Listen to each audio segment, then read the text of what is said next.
할렐루야. 사랑하는 대강의 가족 여러분, 오늘 하루도 하나님의 말씀과 동행하는 삶이 되길 소망합니다. 오늘 함께 나눌 하나님의 말씀은 마태복음 22장 34절에서 40절 말씀입니다. 예수께서 사두개인들로 대답할 수 없게 하셨다함을 바리새인들이 듣고 모였는데, 그 중에 한 율법사가 예수를 시험하여 묻되, 선생, 율법 중에서 어느 계명이 크니이까? 예수께서 이르시되, 내 마음을 다하고 목숨을 다하고 뜻을 다하여 주 너의 하나님을 사랑하라 하셨으니 이것이 크고 첫째 되는 계명이요 둘째도 그와 같으니 내 이웃을 내 자신같이 사랑하라 하셨으니 이 두 계명이 온 율법과 선지자의 강령이니라. 아멘. 사람은 살아가면서 스스로 계명을 만들며 살아가는 존재입니다. 특히 어렸을 때에는 곧잘 결심을 하고 또 계명을 세웁니다. 아마 다들 그래 보셨을 겁니다. 혼자 날짜와 시간을 정해놓고 그 시간부터 이렇게 산다, 저렇게 산다고 계명을 세워 결단을 합니다. 그러나 그게 제대로 지키는 경우가 거의 없습니다. 실패를 거듭하다가는 며칠 만에 잊혀져 버리고 맙니다. 다시 또 세워보지만 이내 마찬가지입니다. 이 작심삼일이 시사하는 것처럼 계명을 세워 지킨다는 것은 쉬운 일이 아닙니다. 자기 자신이 만든 계명도 이렇게 지키기 어려운데 다른 사람이 만든 계명을 지키는 것은 얼마나 어렵겠습니까? 사실 살아가면서 사람들이 지켜야 하는 계명은 굉장히 많습니다.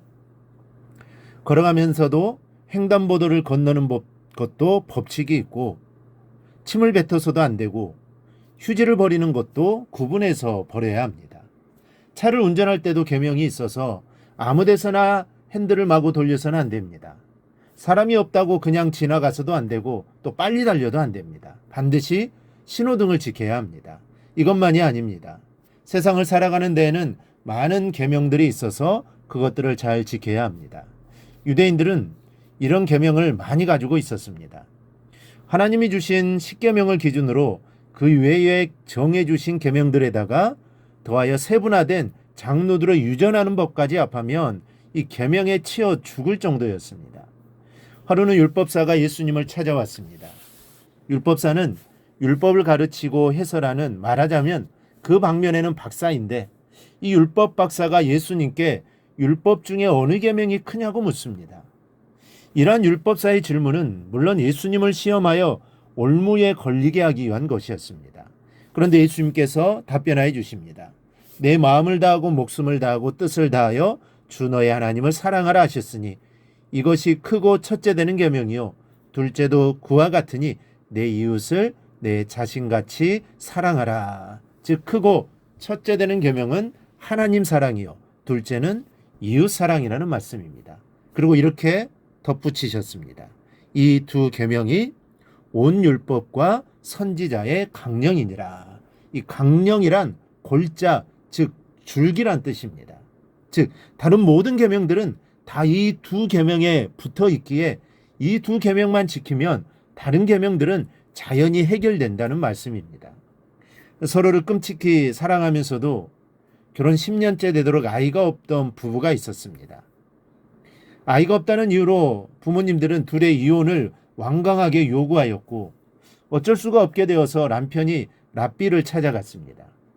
침울해 있는 그에게 랍비는 돌아가거든 성대하게 이혼식을 갖고 부모님께 이혼 전 마지막으로 아내의 소원 한 가지를 들어주도록 간청을 하게, 그리고 아내의 청을 들어주면 모든 문제가 해결될 걸세라고 말했습니다. 마침내 이혼을 하는 날이 되어 이혼식이 끝나갈 무렵 아내에게 이혼 선물로 당신이 진정으로 오랜 시간 소중하게 간직할 수 있는 것을 주고 싶다라고 말했습니다. 부인은 부드럽게 말했습니다. 제가 가장 필요하고 소중한 것은 단지 저의 남편뿐입니다. 두 사람은 이혼을 취소하고 더욱 사랑하며 살았고 둘 사이에 아이가 둘 태어났다는 탈무드의 이야기입니다. 그렇습니다. 남편을 택하면 모든 것이 해결이 되는 것입니다. 이 여인에게는 남편이 강령입니다. 하나님의 계명도 그렇습니다. 10계명만 해도 단순한 계명이 아닙니다. 그 10가지도 제대로 지키기에 우리는 너무나 벅찹니다. 세상에 그 누가 그 10가지 계명을 다 지키며 살 수 있겠습니까? 그러나 어디 이것뿐입니까? 더 많은 계명들이 어깨를 짓누르고 있습니다. 하지만 주님께서 우리에게 요구하시는 것은 이제 강령뿐입니다. 우리에게 요구하는 2가지, 그것만 바로 잘하면 모든 것은 저절로 되는 것입니다. 게다가 하나님 사랑과 이웃 사랑은 사실상 하나입니다. 39절을 보면 이와 같으니라고 말합니다. 이 말은 첫째 계명과 둘째 계명의 성질이 동일함을 보여주고 있는 것입니다. 이것은 둘 다 사랑하라는 메시지로 압축됩니다. 바리새인들은 하나님께 의무를 행하다 보면 사람, 특히 부모에 대한 의무를 소홀히 할 수 있다고 가르쳤습니다. 그러나 예수님은 하나님을 사랑하는 것과 사람을 사랑하는 것이 인간이 지켜야 할 계명의 핵심이며 어느 것 하나라도 소홀히 해서는 안 된다고 가르치고 있는 것입니다. 사실 이 2가지 의무는 어떤 면에서 하나로 통합됩니다. 하나님에 대한 사랑은 이웃에 대한 사랑으로 생활 가운데 구체적으로 드러나기 때문입니다. 따라서 사랑의 사도 요한은 이웃을 사랑하지 않는 자는 하나님을 사랑하는 자가 아니라고 경고했던 것입니다. 여러분, 눈에 보이시지 않는 하나님을 사랑하기란 쉬운 일이 아닙니다. 그러나 하나님을 사랑할 수 있는 비결이 하나 있습니다. 그것은 바로 이웃의 모습 속에서 하나님을 발견하는 것입니다. 그 눈이 열려지면 하나님을 사랑하는 게 무엇인지 보입니다. 그리고 그렇게 해서 하나님 사랑이 되면 이웃 사랑도 됩니다.